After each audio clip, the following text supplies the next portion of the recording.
Hello, everyone, and welcome to another episode on my channel. And today I wanted to talk about a recent surgery that I had done.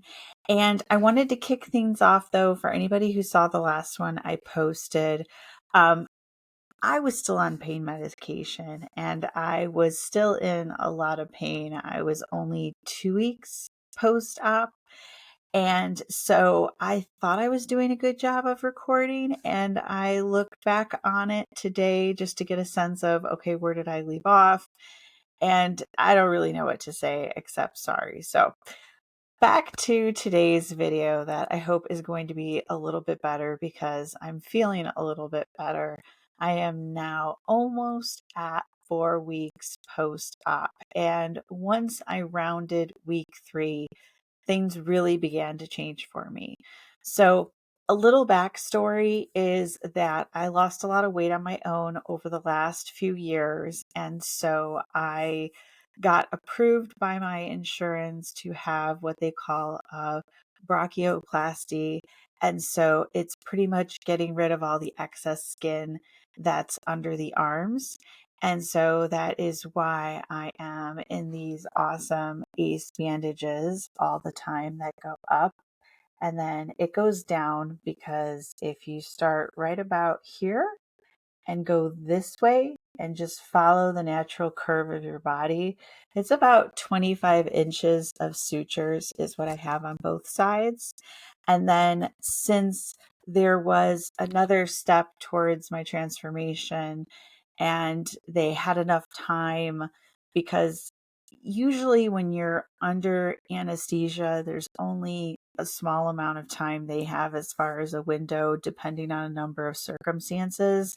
And as always, I am never trying to diagnose, treat, give you medical information. I am just sharing my experience. And so during the surgery, because the surgeon told me there was going to be extra time, we also did a vertical planectomy to get rid of the excess skin around my stomach. And so that also, I have a bandage on of sorts, binder, because of the fact that that is a vertical incision that goes down about 12 inches, maybe 13, and then kind of goes like an upside down T across about 10 inches. So pretty much from my hips up, I'm wrapped up. I've had intermittent swelling just like any surgery.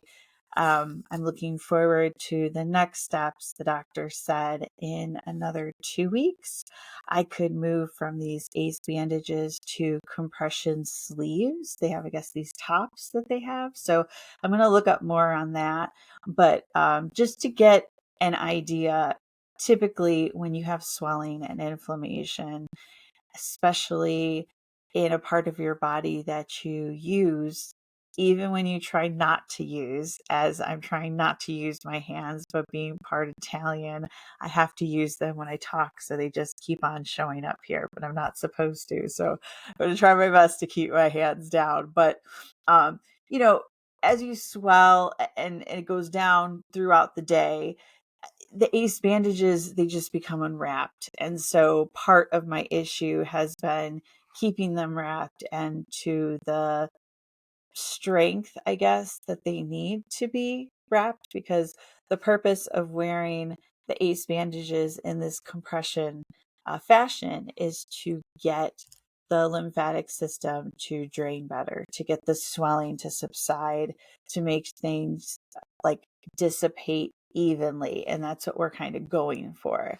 And so living alone, it's been hard because I can't move. I've been limited with my mobility of my arms.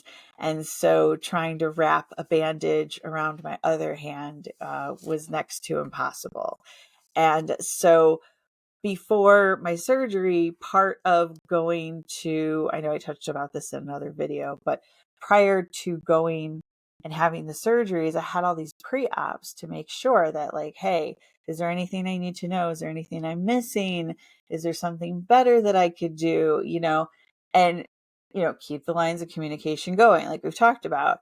But in this surgery, like, I got ticked off with the doctor. Like, I got ticked off with the nurses because they knew my situation. And had I not thought I was going to get adequately supported by the hospital, I wouldn't have had it done. I would have had it done at a later time. So it's made things a lot more complicated. And anybody who's dealt with the insurance knows it's a whole nother world of its own. And depending on what kind and all that goes into how they decide their method. I know I keep looking at my hands moving, but pretty much to me, it's a trifecta of when the insurance says how long you as the patient have to stay in the hospital instead of the doctor being the person, the insurance.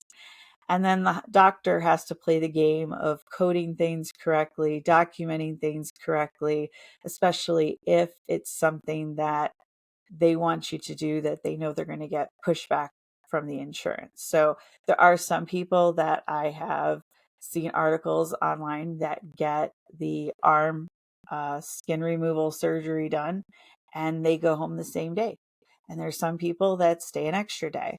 I had to stay 4 days mainly because of my underlying autoimmune disease. And we have to make sure that I don't have a flare up or that something that happened during surgery doesn't creep its head up because I also have so many other complications going on. So it kind of goes hand in hand that if you can't perform certain tasks at home, how can you be released from the hospital? So that's what was conveyed to me. And then they told me that I could possibly go into a skilled nursing facility. Now, in my case, during my recovery at the hospital, we found out that because of my insurance, they do not take me at the skilled facility because of my age. I'm too young. It's a 55 and over. And there was a mad scramble and they weren't able to. And it was a Friday afternoon. So I got discharged, which I think early. I was at a point where the nurses were cutting up my food, and depending on what it was, they were feeding me. There were times where I missed meals because, they have a lot going on the floor. The nurses, they take care of so many people. But if the like kitchen attendant, dietitian, like left the food like at the door, like there was no way I was getting it. Like there was no way that I could, do it.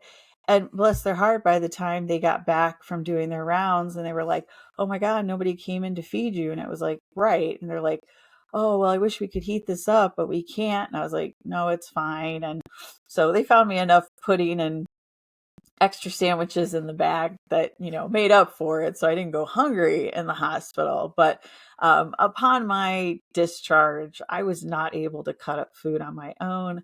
I was not able to use the lavatory on my own. I was not able to do almost anything on my own. Even walking scared me. It still kind of bothers me. Like I said, I'm coming up on 4 weeks just because you use a lot of balance with your arms when you walk. At least I do. So there's a little more precaution I have where, like, the stairs to get down to my living area, I'm taking them one at a time. But before I did leave the hospital, I was able to convince them to hook me up with somebody from occupational therapy. And she showed me a bunch of things on Amazon that I could order, and most of it I did, that would be able to help me function on my own. And she did give me two implement things that almost reminded me of like a small pool noodle, but you were able to put like your toothbrush in there or a fork or spoon, and it just gave you that extra length so that you could actually maneuver it, since I wasn't able to really move anything besides my wrists and a few of my fingers for 2 weeks after surgery. I had a special wrap on that I had to keep on, so I wasn't able to um, take showers. I wasn't able to really be in any other position besides one position, which then they get worried that you could possibly get frozen shoulder, or you could have other issues with your body because you get stiff and you're in this position, but that's what you need in order to heal, right? So it's just so much fun in the road to recovery that anybody that's gone through it just knows I'm laughing because there's just no point in crying at this point. But I did see the doctor at the 2 week. They cut off the original bandages. They were able to see that there were a couple areas that look like they might have been damaged post surgery. And so they had to put this ointment and wrap them with a special gauze. And then that's when I got switched over to these ACE bandage wraps that have become my nemesis these last 3 weeks because they're not fun. And also, because of the fact that I wasn't able to go to a skilled nursing facility, they were able to kind of put together a program where this nurse came to my house 3 times a week to change the bandages, monitor the wounds, make sure everything was healing the way it could. And then that same program has somebody from occupational therapy coming once a week, and then also somebody who comes that helps you bathe once a week. So I am at least getting some services outside of the hospital to make things a little bit more tolerable, given that I can use my hands a little bit more, as you could see them peeking up while I was talking earlier, but I can't lift more than 5 pounds at this point.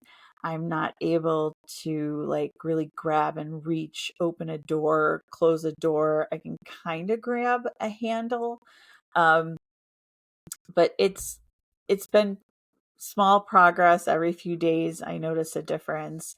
And luckily, there's not too much pain now. I was in a lot of pain, I would say, especially the first 2 weeks, which to me, that happens in every surgery. The first 2 weeks are the roughest. I'm kind of feeling like I'm at that point where I still have pain in certain areas, but I can get some sleep, some rest. And that's another part I think that goes hand in hand is you're not feeling well and you're not getting sleep. And so you can't really rest. And I think that really wears on you after the surgery. So I've been at a place where I've been able to get some sleep, and that's helped make a huge difference.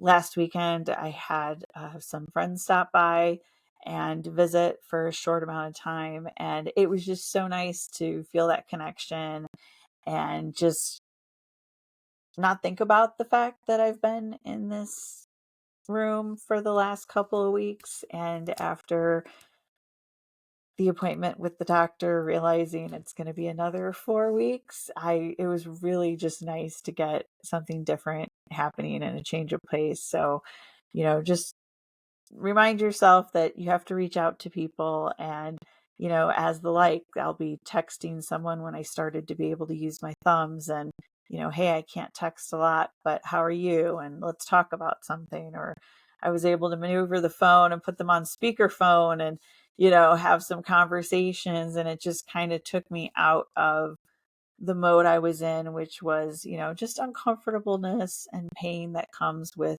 recovering from surgery. So I'm looking forward to sharing more as I learn more.